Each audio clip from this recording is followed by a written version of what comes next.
Good morning, Earthlings. Good morning, everyone. Aaron here, aka AJ, aka Papa. It is February 25th, 2020, and I'm back with another vlog to feast your eyes. It's the 26th, isn't it?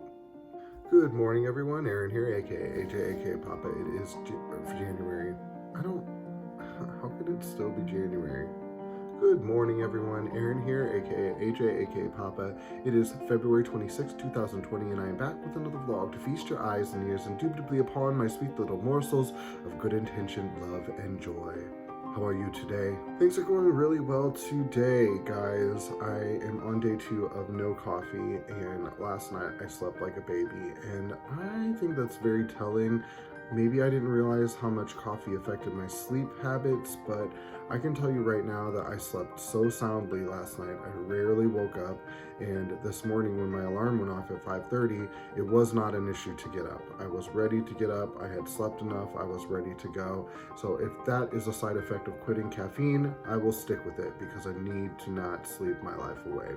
I've already had my excitement for this morning. I was coming out to get the vlog started, and I hear very loud meowing at my front door, and I come outside and there is a beautiful, very small, but grown cat at our front door. White and black spotted, just really cute, very friendly cat. I don't know if he was lost or what, but I brought it inside for a minute and put some water and food on the floor, some tuna to see if it was hungry or thirsty. It didn't drink or eat, which doesn't necessarily mean it wasn't hungry. It just might mean that it's scared or whatever, but we can't keep it in this house because A, we haven't paid a deposit for that, and B, Zach is really allergic to them. It's 5 o'clock in the morning, or almost 6 o'clock in the morning, so there's no way I'm knocking on doors at this time of the morning, but if the cat hangs around, we'll see if we can't figure something out. But as it was, the way I left it was, while I was sitting out there with the cat keeping it company, it heard something and took off, and hasn't come back. So I'm hoping that what it heard was its owners opening the front door looking for him or her. We're gonna hope for the best, but we can only do what we can do. We have to do things the right way and follow the rules, and we also don't want to, have Zachary suffering from allergies and stuff. My recap for the day is pretty simple. I start Daniel fast today, so that's going to be interesting to see how that goes. My main plan is just to make sure that I always have fruits and vegetables readily available to me because of the fact that it is such a low-calorie endeavor.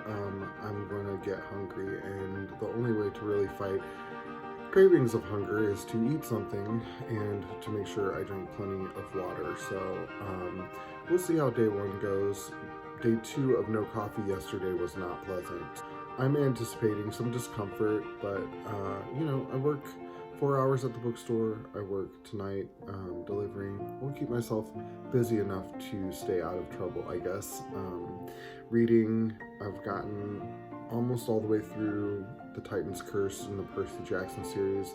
I will be taking a break from that series. I haven't really enjoyed this book. I enjoyed it at first, and now I'm not enjoying it. And the reason why is because there's so many other things that I'm kind of itching to read that I'm trying to burn through this book as quick as possible because I need a break from this young adult fiction and read something I think more adulty and something geared more towards metaphysics and spiritual growth and things like that. I'm feeling a need for spiritual growth, I guess is what I'm saying. We're going to focus more on that after this book is finished, but I don't want to quit in the middle of it because then I will have wasted all the time I spent reading the first half of it or the first 3/4 of it.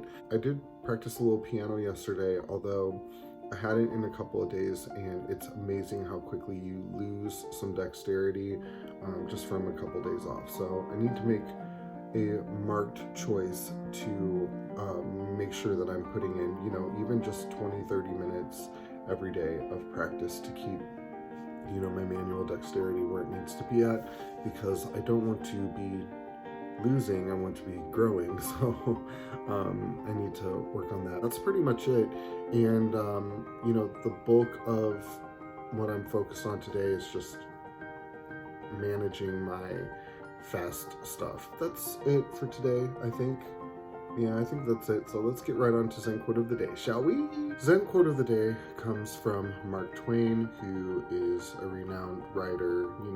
Huckleberry Finn, Tom Sawyer, all of those good books are from him.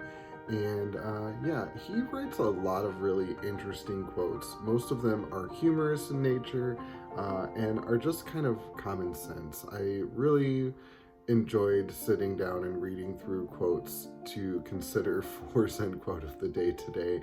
A lot of them made me laugh out loud, and some of them really made me think. And yeah, so let's get right into this quote.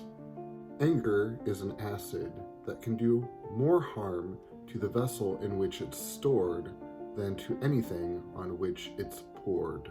Ah, yes, anger and resentment. We are familiar, oh so familiar, with these emotions. And what's interesting about anger and resentment is they are considered staple emotions in the human experience, but they're completely useless emotions. Okay, maybe there are small instances in which anger can protect you. Maybe there are small instances in which anger might be somewhat warranted.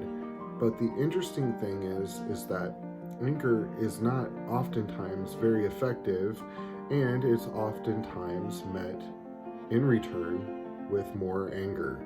Anger is one of those things that really is like an acid. It erodes away at your internal climate. It really can infect you in a negative way. If you have harbored some sort of resentment or anger early on in the day, you will notice that everything that you encounter is tinted through this angry lens, and it will erode away at you throughout the day, and each little thing that bothers you will add to that anger until either you figure out a way to dispose of the anger or you pop.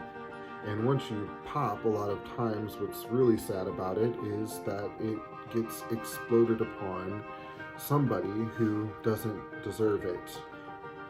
And most times when people are exploded upon, they react in an equally angry way, and these situations never turn out well, right?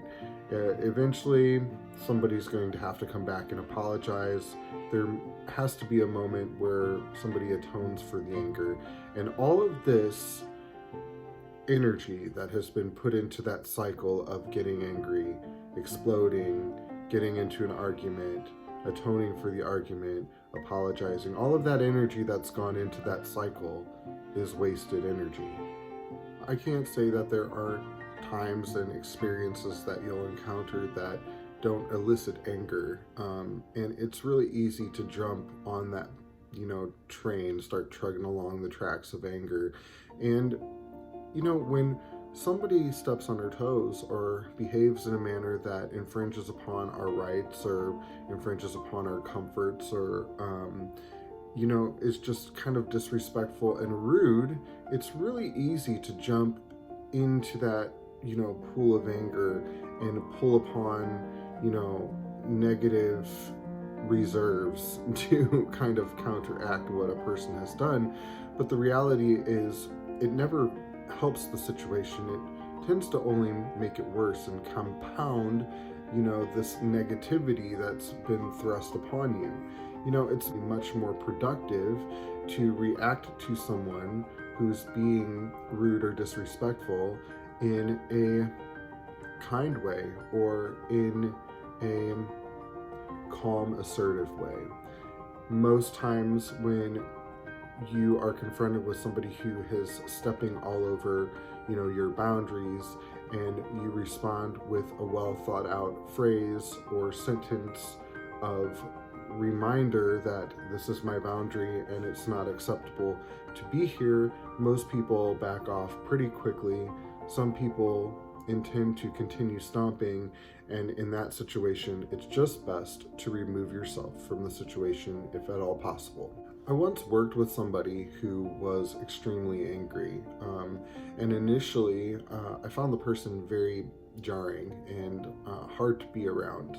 And I initially thought, well, I need to stay away from this person because I don't want their negative energy to impact me in any way, shape, or form. And I just generally don't like the way that they make me feel when I speak with them. But after thinking about it for a little while, I thought to myself that I don't understand this person's circumstance or where they come from or who they are. And so I decided that I would try to befriend this person, even if they were angry or mean or disrespectful. I would try to show them compassion and kindness. And over time, and it wasn't, an overnight thing, but over time I really made ovations to this person. And as I did, you began to see their anger unravel when it came to me. And when they encountered me, their disposition changed considerably. And over time, what I learned about this person is that they were insanely sensitive. They were basically a walking open wound of sensitivity and tenderheartedness. And this person was so easily wounded by people around them, and had such minimal coping skills to deal with stress and dealing with human interaction, that they had developed this shield of anger to keep people at a distance from them so that they could no longer be hurt. And once I understood this about the person that I'm speaking of, we became very good friends, and we've been extremely close ever since. And it's been a 10-year friendship that, although we don't speak every day, we revere each other and love each other very much so. And I tell you this story just to give you some perspective on those who, outside of you, are angry people.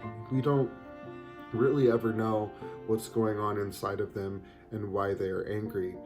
No, it's not an appropriate reaction to any stimulus. Anger is wasted emotion.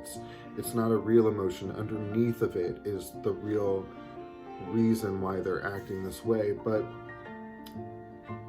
even though it's not an appropriate emotion, it doesn't mean that it doesn't signify something more impactful or more, fundamental going on underneath that warrants compassion and kindness.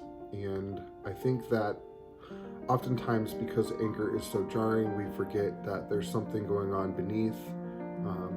We tend to respond to anger with more anger, which just complicates the situation even worse. And what's even more problematic and even more toxic is when we harbor these angers or these resentments, and we keep them with us, and we hold grudges, and we make tallies on a person's list. Well, this many marks and they're out of my life forever. And I think that living in that manner, not only is it exhausting, but it's a lot of wasted energy, and it's really focused upon the negative. And when we focus on the negative, we attract more negative, or more proof that the negative is true, or more complication in our life, or more hardship. So just remember that anger is not benefiting you in any way, shape, or form.